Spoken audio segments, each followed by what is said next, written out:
Hey everybody, I'm Andy. And I'm John. We're the hosts of Zombie Strains, the podcast where we watch all of the zombie movies in chronological order. It has been a wild ride so far, discovering where and when all our favorite zombie tropes originated. Things like the first cannibal zombies, Bowery at Midnight, 1942. the first rage zombie, Teenage Zombies, 1959. and the first homicidal zombie. Dr. Blood's Coffin, 1961. If you love zombie films as much as we do, join us on Zombie Strains. Find Zombie Strains on your podcast app of choice.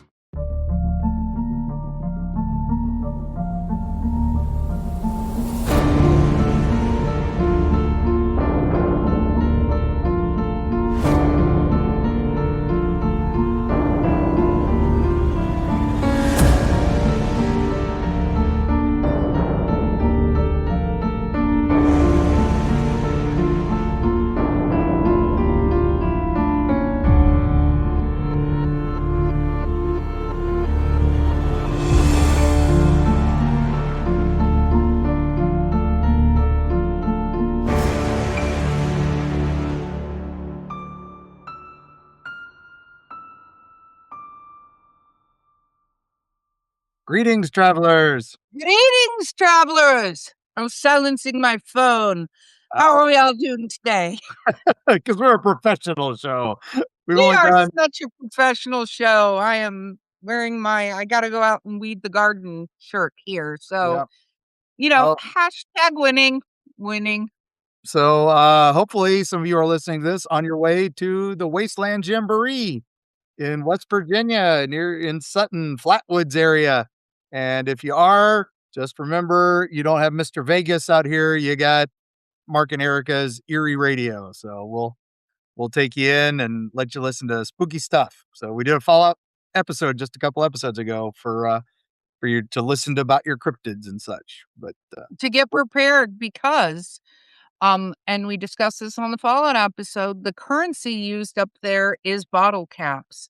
So when you're in Fallout, the currency is bottle caps. So when you're up there, Eerie Travels brought this to you, and there's some amazing secret surprise ways to get the best currency in the nation, which is Eerie Travels bottle caps. yeah, from Erie Soda, available in fine. No, Available in fine wastelands everywhere. Just kidding. We're not Now, there yet. if you want But to buy there's the a book, soda company that wants to sponsor Eerie Travel Sodas.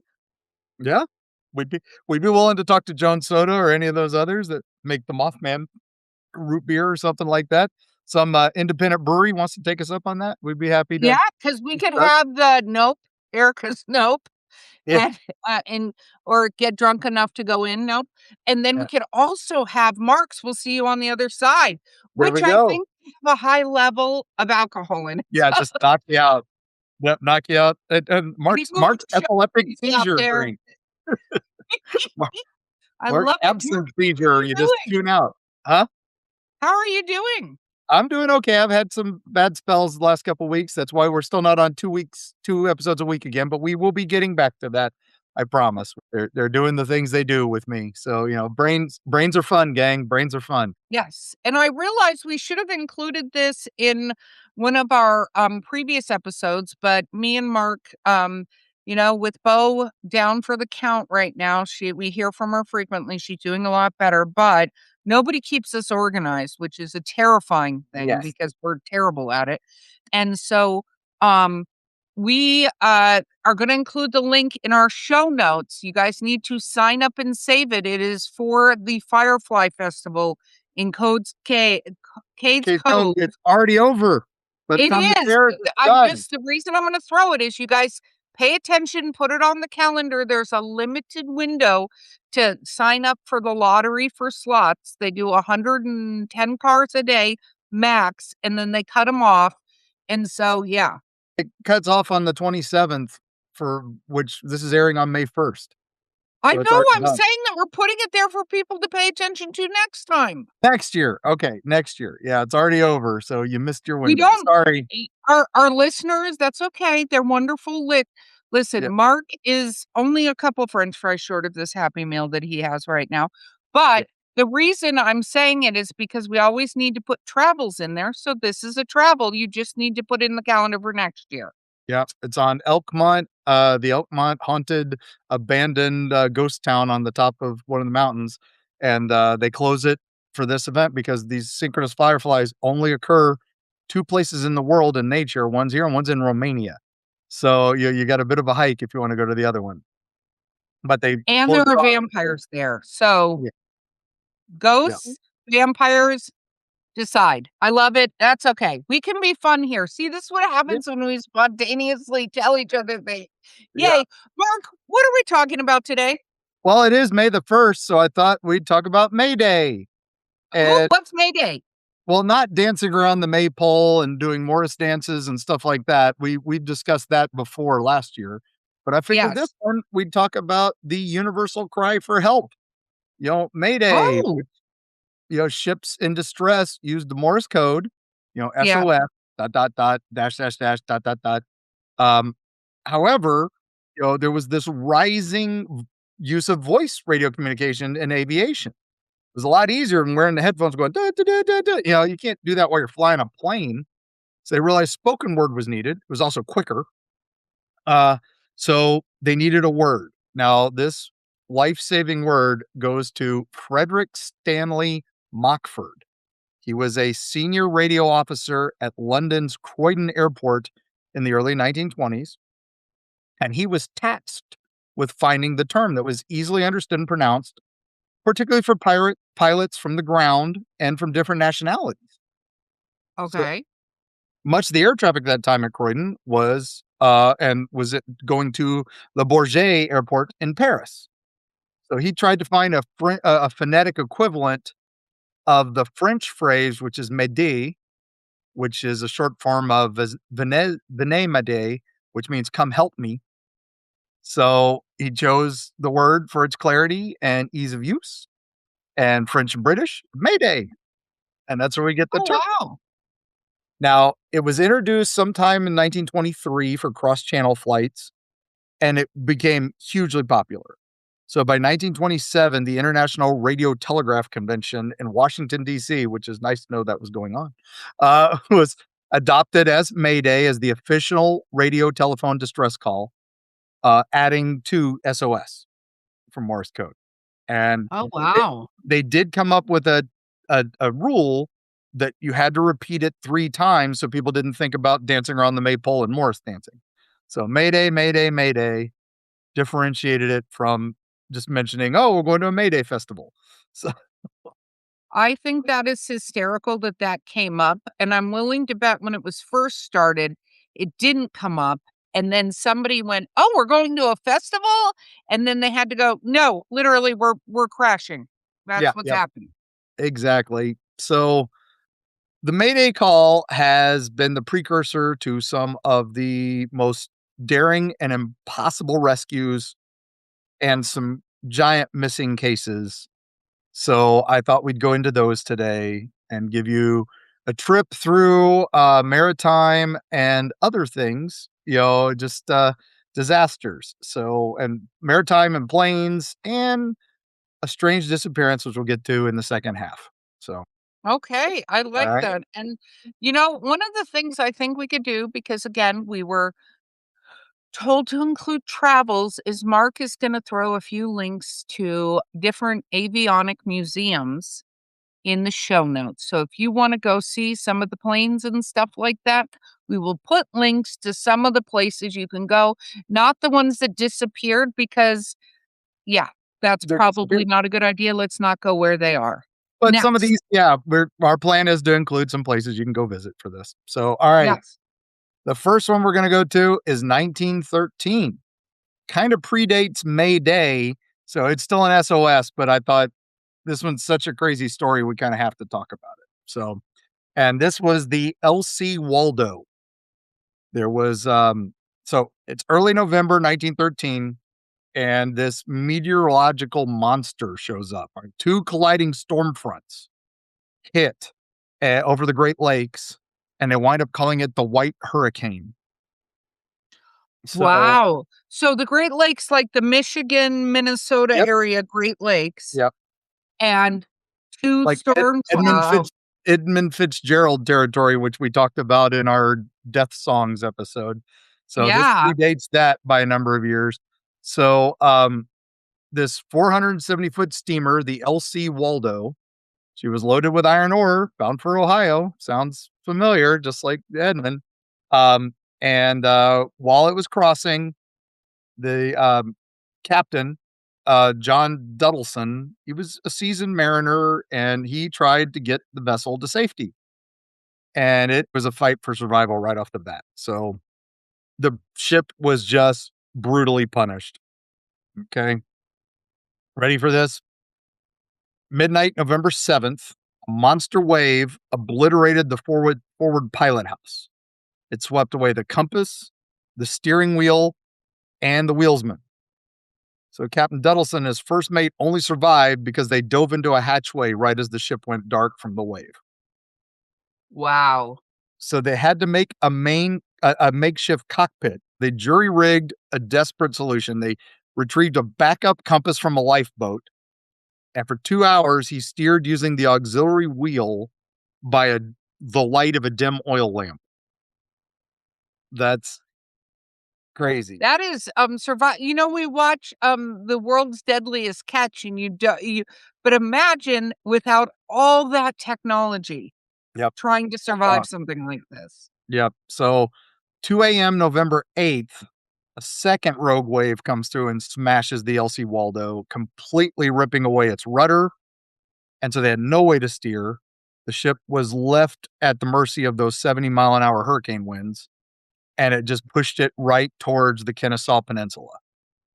And right as Gull Island appeared, which is like granite teeth, the captain was like, "We're goners." That was his quote. It's like, yeah, that's about as bad as it gets. So the ship was doomed. It ran violently aground on Gull Rock.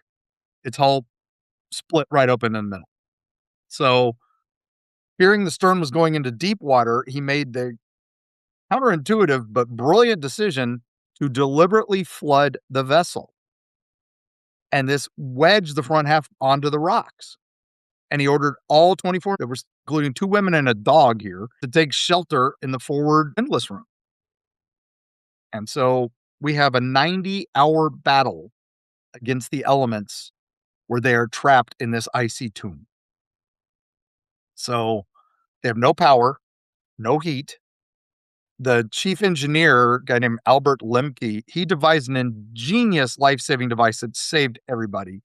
They ripped a bathtub from the captain's quarters, turned it upside down, used punctured fire buckets as a makeshift stovepipe, and they fed the fire with splintered wood from the ship itself and made a stovepipe to keep the place warm.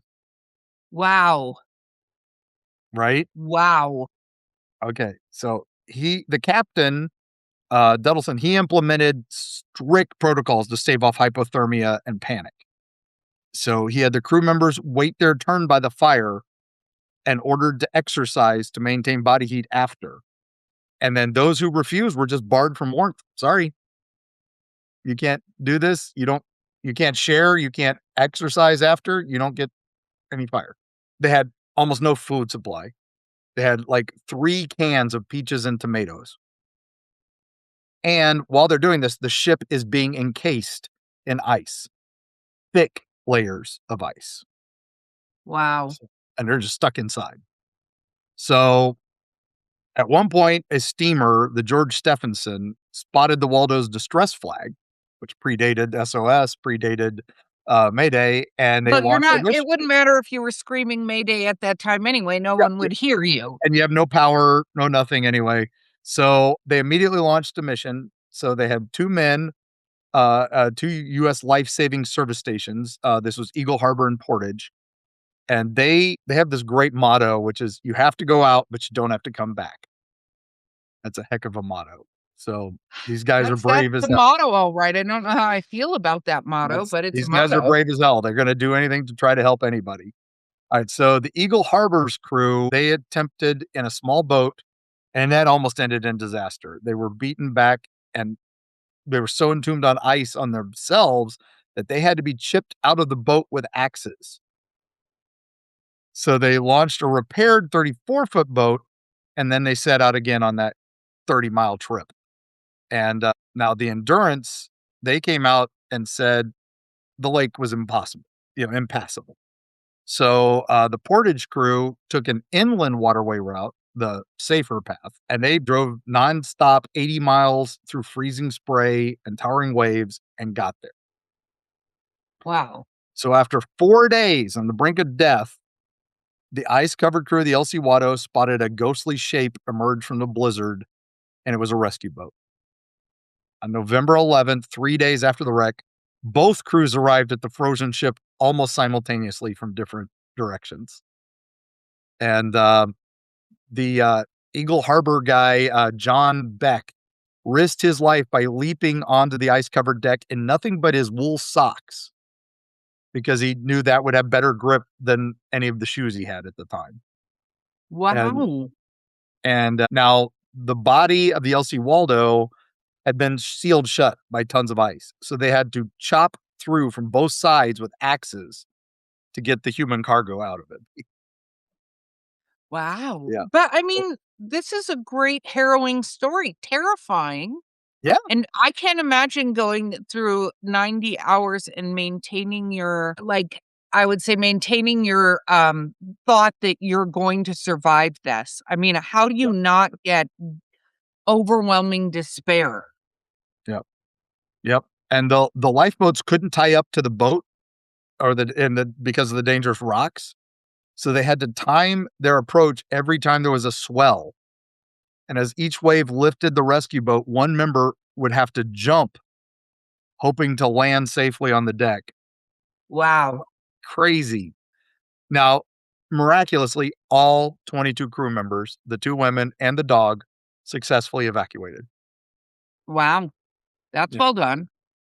Both crews were awarded the Treasury Department's Gold Life-Saving Medal, the highest honor they could give.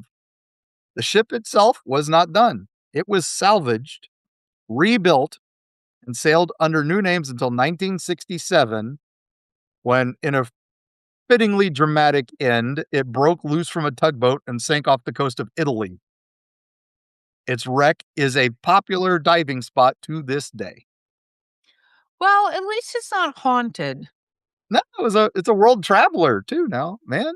So you will have to put how, if anyone is near there and wants to do snorkeling or scuba diving, where they can visit this particular disaster that got re-disastered. Yep. All right. Also, isn't there a thing, and maybe I'm wrong, travelers out there, I thought there was a thing with the luck in boats and being willing to, reutilize. I don't know. I thought there was a whole, you're kind of bad luck if you reuse a boat that got wrecked. I thought there was a whole, There's a couple curses like that. Particularly if you take the Maidenhead, like the statue, and put that on a different boat, that can cause all kinds of problems. That's why they were usually put in bars afterwards. It became a big thing. Oh, that boat crashed, so we'll put its Maidenhead in this barge and stuff. So, I love that. Okay. Sorry, all right. continue on. All right. So now we're doing the Mirlo rescue. This one was, quote, the baptism by fire is what they call this one in their history books. So this was a British tanker, the SS Mirlo, and it was a German U-boat, and this was off the coast of North Carolina. So 1918, and it was August 16th. World was in its 4th year of the Great War. Off the coast of North Carolina, this German U-boat was hunting Allied shipping, and they were all doing that. It was very ruthless efficiency. They were turning the outer banks into a battleground. The British flag tanker, the SS Marlowe, 400-foot vessel carrying a volatile cargo of over 6,000 tons of refined gas and oil. It was heading north, and the Germans said, oh yeah, this is what we want. And so 4:30 p.m., near the Diamond Shoals near Cape Hatteras, also known as the graveyard of the Atlantic. That's nice to know, right? When you're sailing through that. It was sighted by U-117. It's a German mine-laying submarine.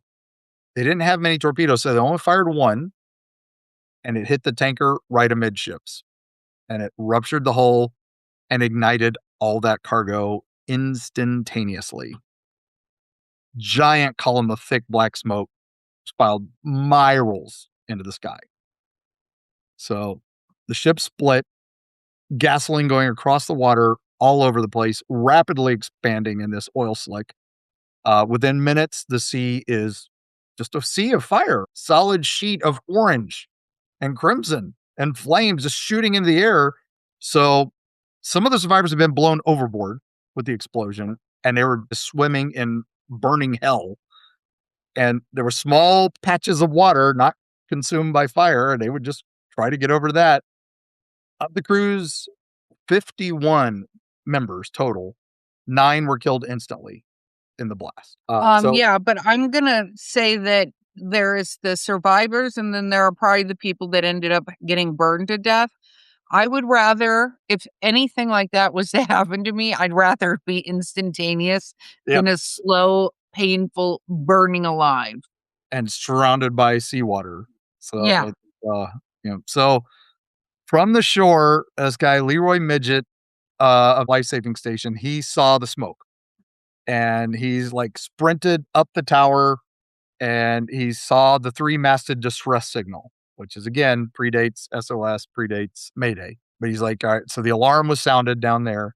Within minutes, keeper John Allen Midget and his crew, he had 5 surfmen, more of his family, Zion Midget, Arthur Midget, and Clarence Midget, and Porkerus O'Neill, like that. And then Are you sure you didn't make up these names? I wish I did. These guys sound like something out of Star Wars, right? This is the kind of stuff that George Lucas was making. Seriously. So they had this heavy surf boat and they drag it across the beach and then just out into the Atlantic. Okay. The reports are the surf that day was formidable. So the crew had to break through giant crashing breakers just to get into the water.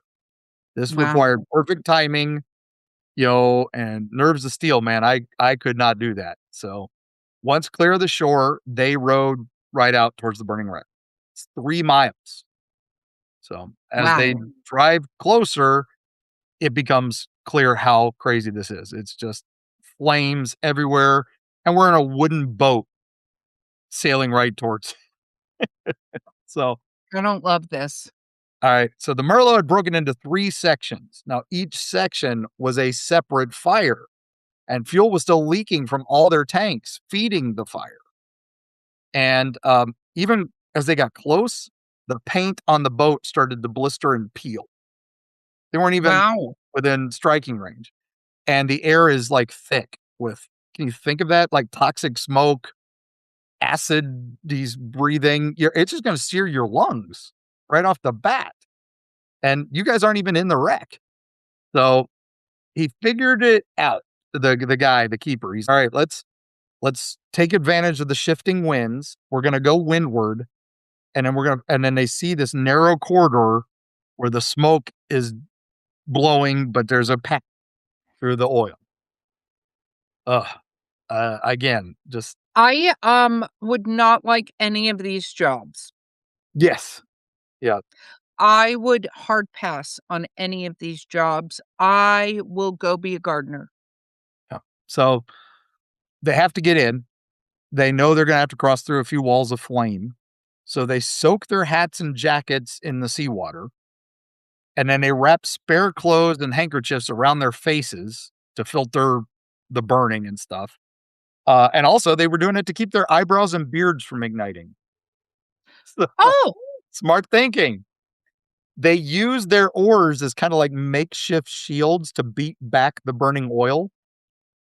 And they literally were pushing aside patches of fire to inch the boat forward. Wow. So the first group they encountered were a small group on a life raft, and they were surrounded by flames. They pulled them aboard, and their clothes were still smoking when they pulled them on. Then another cluster was sighted, and they were clinging to the wreckage that was almost impassable. And one of their oars kept caught on fire, but they kept rowing, and they kept swapping the oars out and splashing water on the ones that had ignited to kind of put them out. Well, you think you dip, it comes up on fire, but then you dip again because you're like, it's going in the seawater. Gonna keep going. Yeah, because it's in oil, so they were having to find the clear patches to dip the burning oil ores in. And at this point, the hull is warping. So they this went on for hours and hours. They made repeated back and forth trips, plucking these guys out of the water 6 at a time, and then ferrying them nearby to rescue zones where another boat could receive them. They couldn't get any closer. So these guys, eyes burned, blistered. Oh my gosh.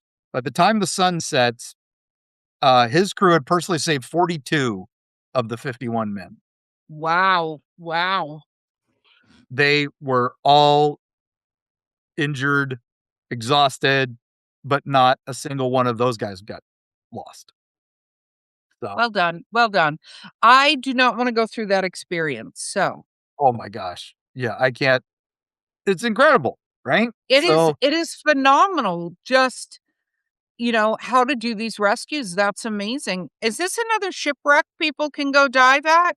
this one, there is a marker there. They do not have the wreckage was never reclaimed. So there's probably bits of it down there. But yeah, the guys in October 8th, 1918, right before the armistice, which ended World War One, the entire crew was given the Treasury Department's Gold Life Saving Medal.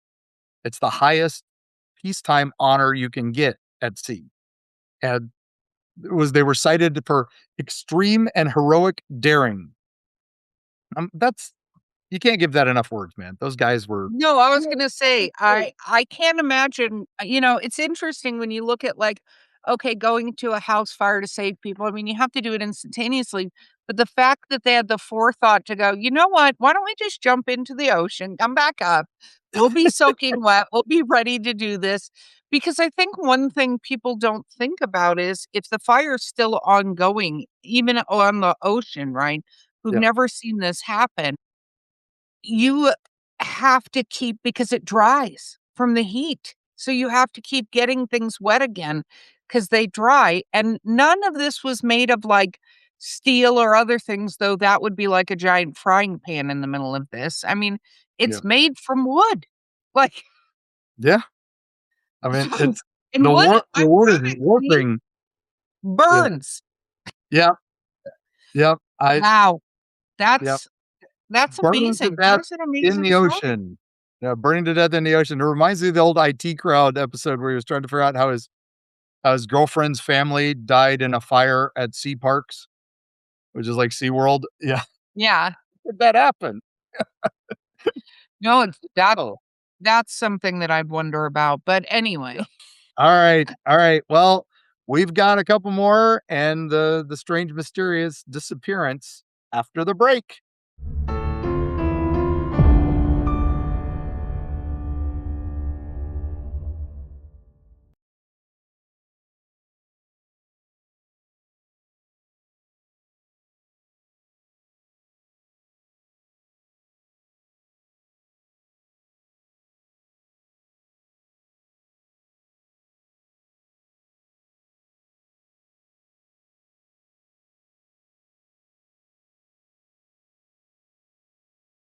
Prepare to be devoured. The Wolves of Wharton is a 6-part complete book series by Eerie Travels producer Bo Lake.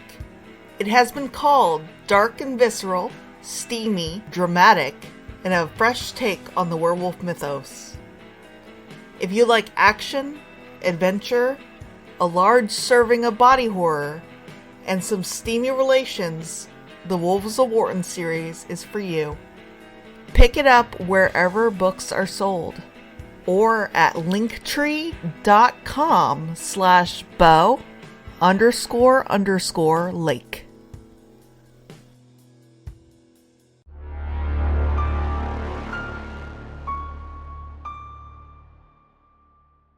I truly hope people watching these videos, because we've started getting all the videos up and we got to catch up. So overlapping, we talked about this, but I hope that when we're taking a break, when they're watching it, they take a break and get something to drink or finish chewing something or whatever. So they're not missing anything.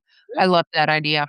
I like that. It's the old classic, back when you couldn't pause television, you had to run in and grab your sandwich real quick and make it back before the show started again. And you never knew, was this going to be the short break or the long break? And I get 2 commercials or 4 commercials? You never knew. So That's or 12? Do you remember when it got to the point of being like a ridiculous where you were like, there's more commercial than show happening? yeah, I remember when Yeah. the credits for the previous show, the new show would already start, and the credits were just down this little scrawl on the bottom of the page because they didn't want you changing channels. It was Yeah. ridiculous. So, oh my gosh, the things we've lived through. Okay, How more did rusty. we survive? We're talking about disasters that involve entire areas of ocean on fire, and we're like, the commercials. Yep. How did we get our Jiffy Pop in time? So, Yeah. all right. Wayback Machine. We're gonna go to May 15th, 1943. So this is our first one. It was really a Mayday. All right. So Okay. this Camp Elliott near San Diego, clear blue sky, San and Diego. San Diego, and Right. That's my Ron so Burgundy. Incoming. okay, yep. A Curtiss R5C1. It's a Wow. transport plane, Marine Corps' version of the C-46 Commando for us other nerds like me. It was Wow. going about 3,000 feet, and it was carrying a stick of Marine paratroopers. That's a group. And First Lieutenant Walter Asperoff. He was their tough, no nonsense officer, and he had 12 jumpers, went out the door. And, they do that where they jump out, the parachute opens instantly because they're on the line. And this guy was the last in line, last in the stick. He launched himself into the slipstream, and his static line, which is what automatically deploys your parachute, got caught on the aircraft. So his canopy streamed out, but never inflated, and its shroud lines just start wrapping around him like a web. So instead of floating free, he is yanked violently behind the aircraft, just tangling in a little bit of webbing, 15 feet just below the tail wheel. I do not enjoy any of that. Yeah. So the crew is, what do we do? Mayday, mayday, mayday. He's being battered by 130-mile-an-hour winds and just spinning and tumbling almost like a bobber behind a speedboat, right? So they tried to haul him in hand over hand, but the force is insane. You can't do that. And the plane could not land because you drag him across the ground and kill him. So the pilot, a guy named Lieutenant McStay, he slowed the aircraft down as much as he could and just kept circling the airfield for over an hour. They're just flying in circles with this guy dangling behind them in fraying nylon lines. They don't know if they're going to snap or anything. So the Mayday call comes out, and this Navy Lieutenant, William F. Bill Lowry, he was a pilot at a utility squadron nearby at North Island.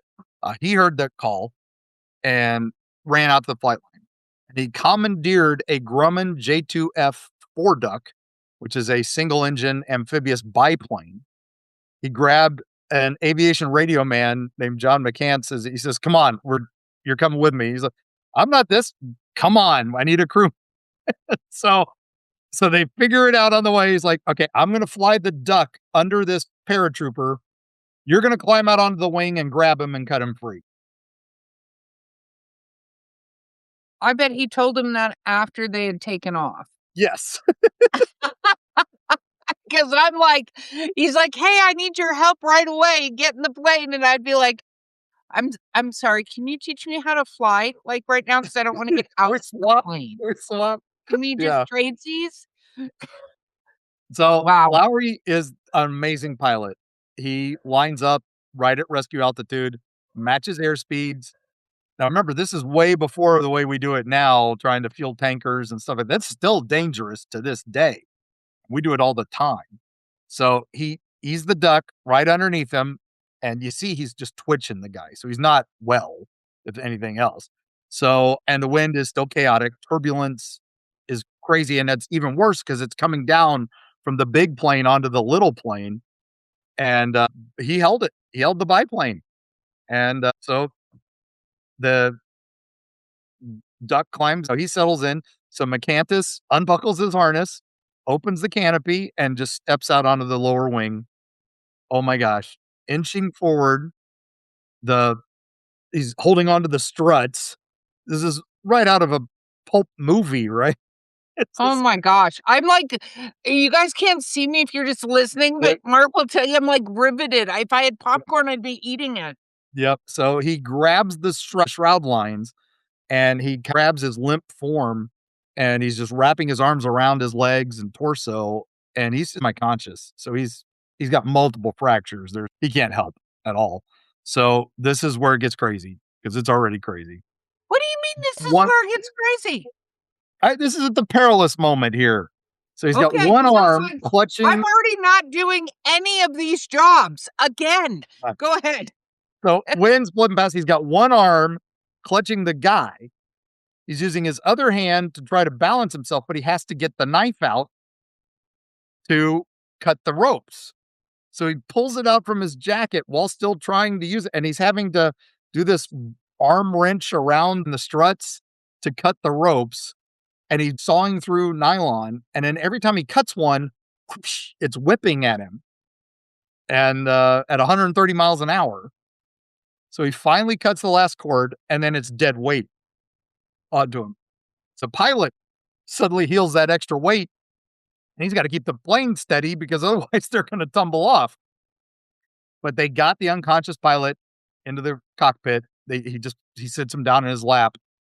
It only took minutes, but for everybody on the ground, they said it seemed to take like 20 years. It was That's incredible. terrifying because you're watching every action happen almost in slow motion, I bet. Yep. And so they made an immediate landing. The ambulance was right there. They cataloged his injuries: fractured spine, multiple broken ribs, severe internal bruising. It's like you'd been hit by a hurricane for 2 hours. That's what it would be. And he I'm lived. sure. He lived. And after months of rehabilitation, he walked again. And then he returned to active duty with the military. That's a Marine for you. Hoorah. That's a Marine. That's what I was going to say. That's a Marine So right there. he was an instant legend. Plus Lowry, he got the Distinguished Flying Cross for airmanship. McCandless received the same thing for his courageousness for walking on the wing, and it is still considered the most incredible rescue in aviation history. So That is amazing. yeah, I never heard of this. See, this is one of the things that's fun about having a storyteller as my partner in crime for this podcast is that I get to learn all sorts of stuff that I wouldn't know otherwise. that's the whole point of Eerie Travels, right? So yes, you Mhm. can go to those two bases. They do have tours, and there is a marker so you can see where it all happened. And if you want to see those planes, you can see them in the Air and Space Museum. So they don't have the exact ones, but they've got those models. So See, I think that would be neat because to get a real reality of what you're talking about when you say this yeah, person was dragged behind this plane yeah, in the air and whipped around, and then this little plane came up, and just imagine yourself standing on that wing with your arm oh gosh. Yeah, no, no, nope, yeah. nope. I Just just noped out of something. I would do it though if what? somebody was in trouble. We know we anyway. All right. Well, now we got to go to one that is another remote crash. This is the Baliam Valley of New Guinea. And this is in 1945. So we're still wearing our World War II outfits in the Wayback Machine. So a U.S. Army C-40 crashed into a mountain and it was killed all but 3 of its 24 passengers. And the I was gonna say, how survivors, big was it? But that's a lot. that's a lot. And it was during World War II. And these guys were in the Pacific and they're down in this island area and it's beautiful valley and they called it Shangri-La and they thought it was like cannibalistic tribes were in there and would be impossible to rescue. And they had the military base near there and people would fly over it like tourists. These soldiers were granted a visa to go fly over this valley and look down how pretty it was. Well, the pilot lost it, smashed into a mountain. So they were all severely injured and they couldn't get paratroopers in there. They tried to get medics in there. They even had a glider land in the valley to try to find these guys because they were convinced they were going to be murdered. by the tribesmen because this was an uncontacted tribe and all that. But the survivors were aided by the Dani tribesmen, and they were able to be rescued. Probably one of the most dramatic rescues of World War II because these tribesmen walk them out of the jungle to a clearing, and that was where they were able to get contact and get rescued. So, Wow. a whack. Well, and I one love for that the Blurry. tribesmen are like, we're going to take you people to not here, and we're Yes. going to go drop you off so your flying people can come get you. Yep. Because we don't want them here. Yeah. It's just, Since you it's guys don't wild. do well flying here, we're going to put Yep. you somewhere where you can fly to. Yep. Yep. So, but crazy story as well. Just one of those. I just love it's called just The Rest. horrific, though. So many people had to die just to look Yep. at what this pretty valley looked like. Yep. And so they call it Shangri-La, which was, based on an old book of just a mystic valley. I think that's where the Shadow got his powers. Supposedly was visiting the I mythical thought so. city of I was going to Shangri-La. say, isn't there a comic book character that got his powers from there? Yep. Yep. The So Shadow knows. Anyway. yeah, Okay. there was another weird one. I'll go into, but I'm going to get right into the big one. But this was 1997. So Tony Bullimore, he was doing the Vendée Globe Solo Round the World race, where they just sail in a yacht around the world, and his yacht capsized in the Southern Ocean, freezing water. He's down there for 4 days, and he survived in an air pocket inside the overturned hull. He was rescued when an Australian Navy frigate came over him, and they used sonar and located the wreck. And they went down and knocked on the hull, and he knocked back. That's how they only knew somebody was down there. So, Wow. yeah. So Queen Elizabeth II praised him as surviving and as an extraordinary feat. So, yeah. Oh, Can you imagine that? About medals. Yeah, that's the Pirates of the Caribbean trick, right? Where you just got the canoe on your head so you can stay alive underwater. He did it, which is crazy. So, all right. So now we got to talk about the Mayday is supposed to prevent tragedies, right? That's what it's all about. Well, But I think Mayday is supposed to help when a tragedy occurs, Mhm. right? Like, that's the point of a Mayday, is that you can call for help. Same with the SOS, or if, like, a lot of people don't necessarily know. I feel like it's not taught as much as it used to be, but like, if you get trapped somewhere, you can use rocks or something to spell out SOS so somebody knows that there is a intelligent living person there. Yeah. Well, maybe intelligent. Sometimes that's let's up for do debate, that. but like, that is there so somebody will come rescue you. I mean, Tom Hanks even did that in Castaway. what? Castaway. Castaway. Yeah. Yeah. Wilson. Wilson. Okay. Yeah. I'm just figuring out things to yell during this Yeah. podcast, which I appreciate. Well, there's another term is a Panam. That means you've got an issue. It's not a disaster, but please keep an eye on us. Anyway, so we're going to go to one of our favorite travel locations, the Bermuda Triangle. So No. we're We still are not going there. we're going to keep on the 1945 outfit. Okay, I know you fine, like. but only because we're doing that and there's snacks. Okay. Okay, I'm going. Let's go. All right. So December 5th, 1945, 5 U.S. Navy TBF Avenger torpedo bombers. They were known as Flight 19. They take off from Fort Lauderdale, Florida. They are on a routine navigation training exercise. The weather was clear. All 14 of the airmen were experienced but young. During their flight, the flight commander somehow becomes hopelessly disoriented. This Lieutenant Charles C. Taylor. And his radio transmissions just get crazier and crazier and crazier. So here we go. We're going to do this as a timeline here. So just imagine this over a few hours here. So we're going to start 2 p.m. Florida time. I'll keep this all Florida time here. So Flight 19 takes off from the air station in Fort Lauderdale. For the record, 2:30? Florida time is Eastern Standard when we're talking about that. So just to give our listeners some idea, EST. Continue. So 2:30 p.m., they completed their first leg. They bombed the practice targets. No incident. 20 minutes later. 3:45, the Fort Lauderdale Tower overhears a confused transmission from Lieutenant Taylor. It says, "Cannot see land. We seem to be off course." After a brief silence, Taylor says, "We cannot be sure where we are. Repeat, cannot see land."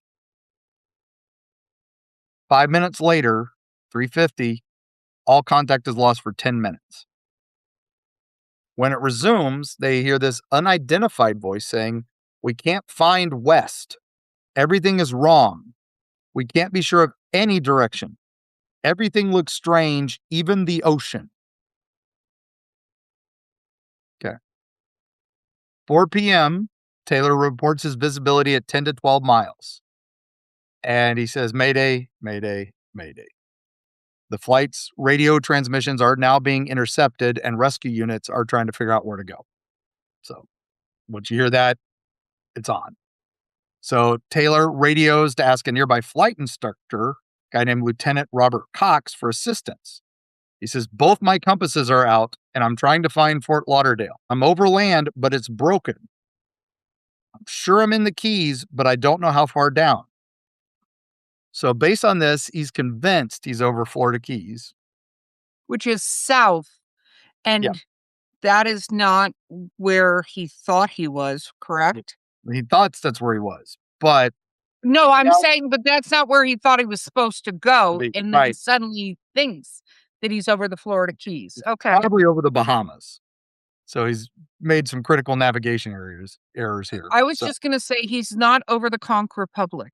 Nope. See our previous episode to know what we're talking about. Yep. Continue. So 428 Air Sea Rescue suggests another plane take the lead, but this did not happen. They're like, "Hey, put somebody else in charge. If your plane's dying, let one of the other pilots lead you out of here." And now the communications is becoming more and more fragmented.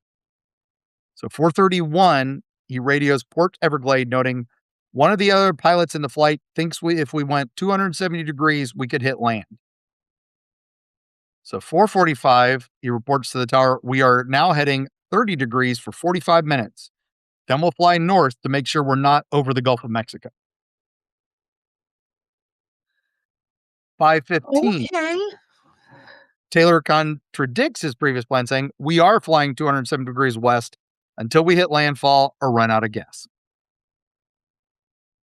6, the weather is deteriorating. It's one of those afternoon thunderstorms in Florida. The operation officer decides against sending a single engine search plane. We're going to send a bigger one.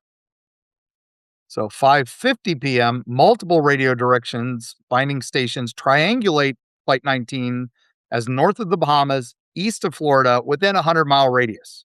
They are not over the Gulf of Mexico. No. They keep trying to reach out to him. 6:04 p.m., despite his previous plan, Taylor broadcast to his flight, "Holding 270. We didn't fly far enough east, as we may as well just turn around and fly east again." So this is taking them further away from Florida mainland and deeper into the Atlantic. And then in the last transmission that they ever broadcast, the squadron leader, which we're not even sure who it is at this point because it's so faded, says, "Prepare to ditch simultaneously, lack of fuel."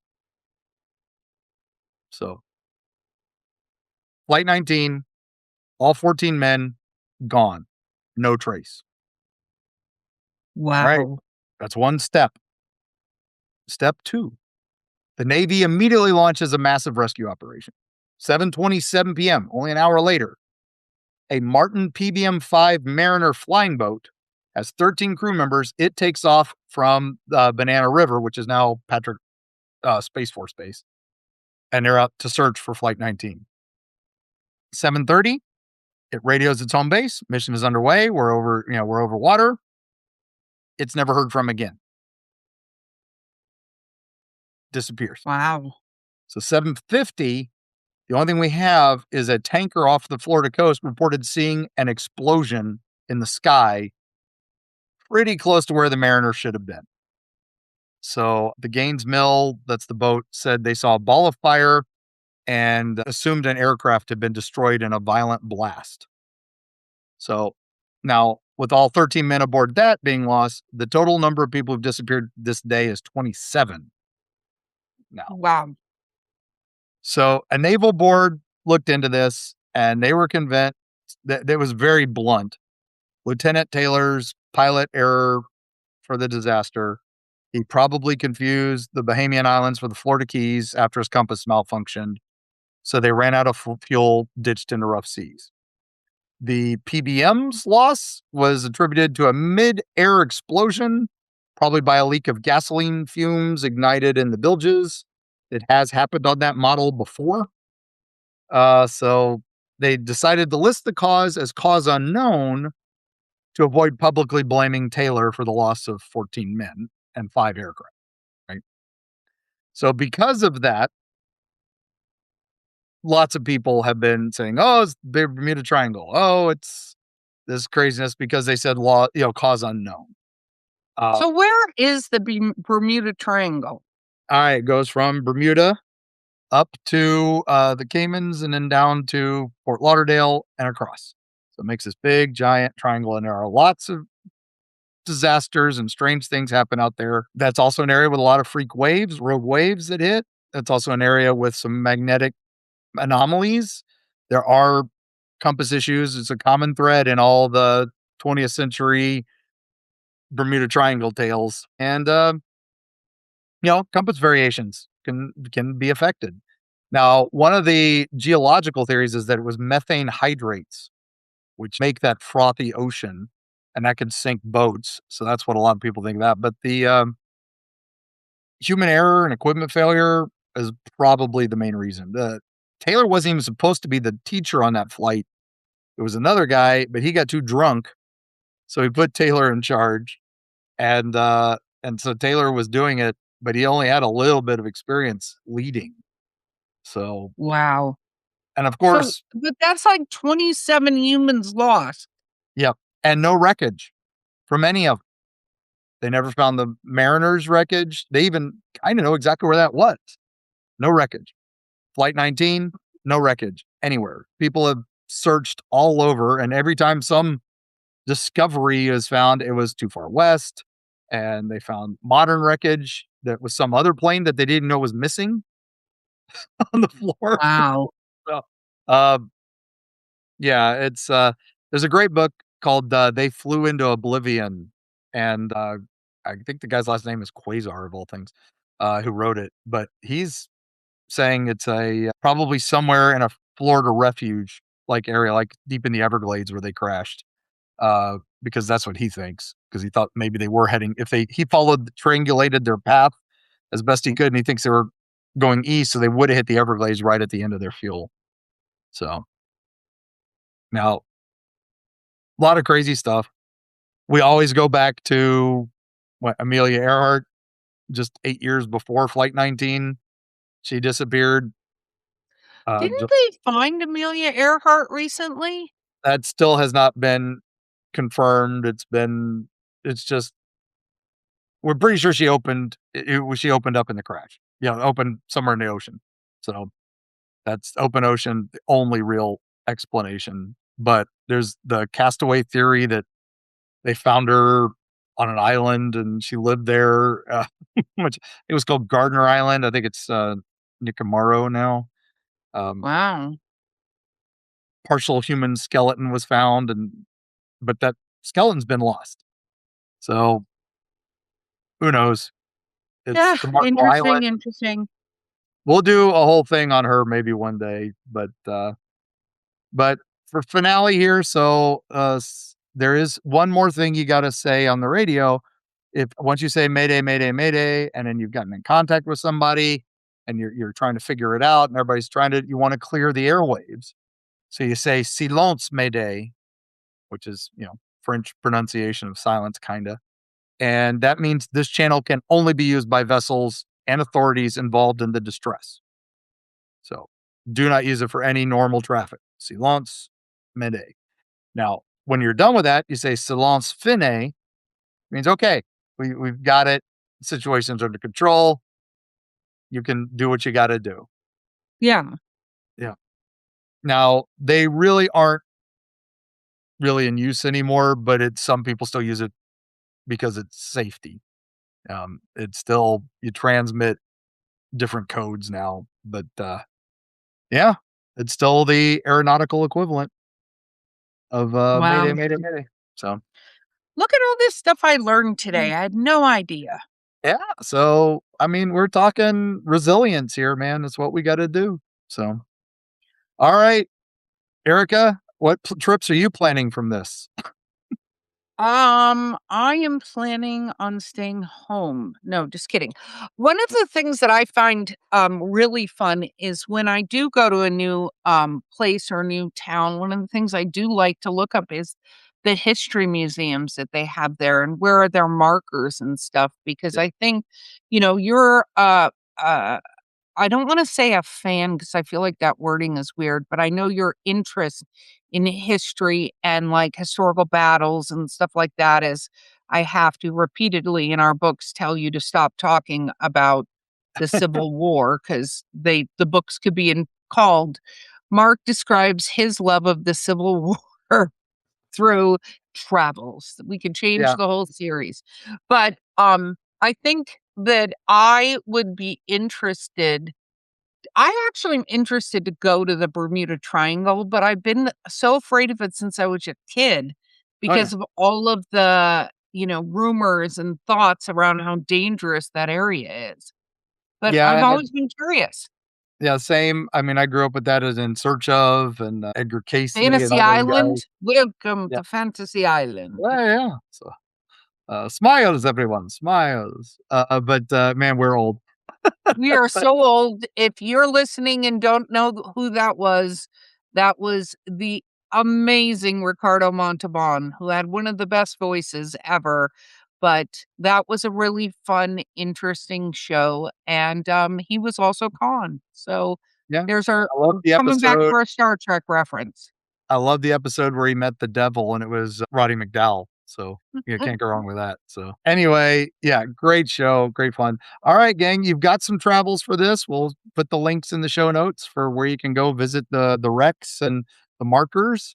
And, man, Erica, I glad you went on this journey with me. I'm glad my story was keeping you wrapped with attention there for a bit. That was fun. It was, and I love that because sometimes you just go down a rabbit hole and I'm like, "Where the heck is he going?" And I'm gonna just wait here with my snacks till he gets back. But Okay. this was amazing, Mark, so well done, and thank you, travelers, for going with us. I'm sure Mark's will put links to all of these fun places so you can choose where to go and go down the rabbit hole with him. Yeah. So thank you, Patreon members. Again, if you all just want to sign up for Patreon, the link's there. And $1 a day, $1 a month helps us out a ton and get you some fun pluses like the Discord.